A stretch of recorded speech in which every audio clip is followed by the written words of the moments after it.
नमस्कार, खेत खजाना में आपका स्वागत है। आज शुक्रवार का दिन है और जुलाई महीने की तारीख हो गई है 3 और आज सरसों का बाज़ार पूरी तरह से स्टेबल है।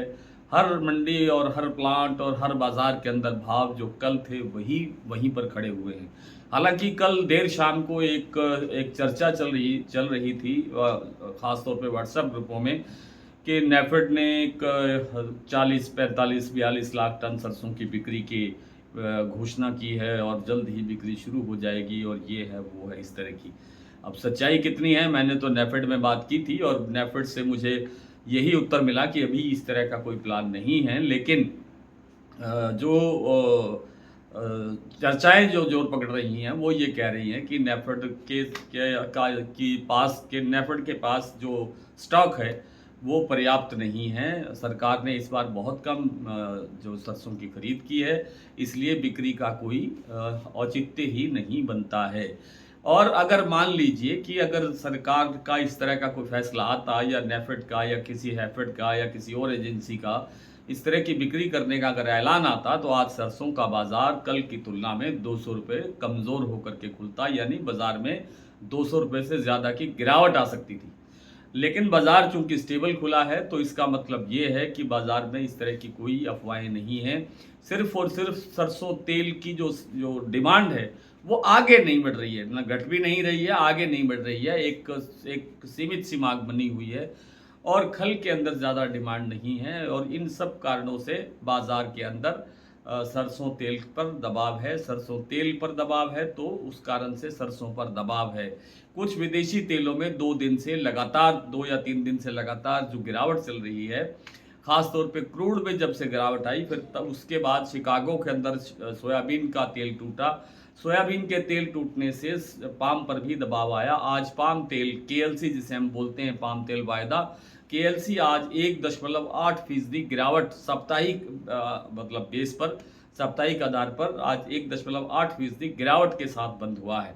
दूसरी तरफ कहा यह भी जा रहा है कि जो इंडोनेशिया है वो B50 योजना, जिस पर मैं पहले विस्तार से बता चुका हूं, B50 योजना लागू कर चुका है और उस पर काम शुरू हो गया है। तो इसका मतलब ये होना चाहिए कि पाम तेल में अब जो सप्लाई है वो टाइट होना चाहिए, और पाम तेल की जब सप्लाई टाइट होगी तो फिर बाकी अन्य तेलों पर भी वैसा का वैसा असर पड़ेगा और उससे सारे खाद्य तेलों की डिमांड बढ़ेगी।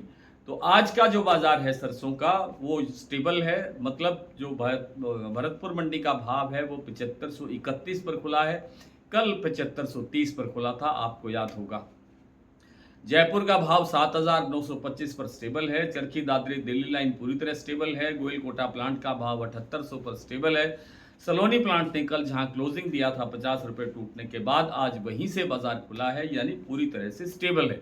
मंडियों के अंदर भी भाव स्टेबल है, कहीं कोई चेंज आज नहीं हुआ है। 3.5 लाख बोरी की दैनिक आवक आज दर्ज हुई है, और 3.5 लाख बोरी की आवक जो आज दर्ज हुई है, ऐसी अगर आवकें होती रहीं तो आप जानते हैं कि उपलब्धता न होने से, सप्लाई न होने से, आपूर्ति न होने से बाजार में फिर तेजी बनने की संभावना बन सकती है। हालांकि फिलहाल एकाएक बड़ी तेजी की गुंजाइश नहीं लगती है, लेकिन बाजार मजबूत रहने की संभावना तो है ही।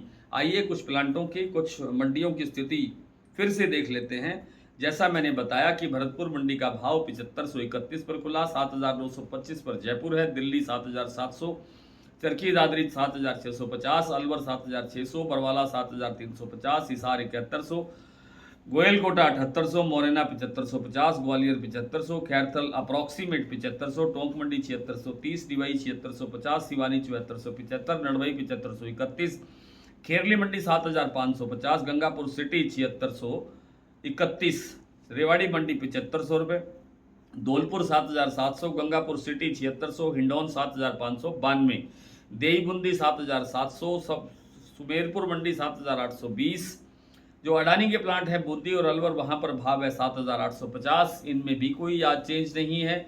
शमशाबाद सलोनी प्लांट का जो भाव है वो है 8650, दिगडेर भाव है 8660, अलवर भाव है 8575, और कोटा प्लांट में भाव है 8575, यानी यहाँ भी कोई आज चेंज नहीं है। शारदा प्लांट 8150 रुपये, BP आगरा 8180, और गोयल कोटा 7800 पर स्टेबल चल रहा है। आज इतना ही, कल आपसे फिर मुलाकात होती है, तब तक के लिए नमस्कार।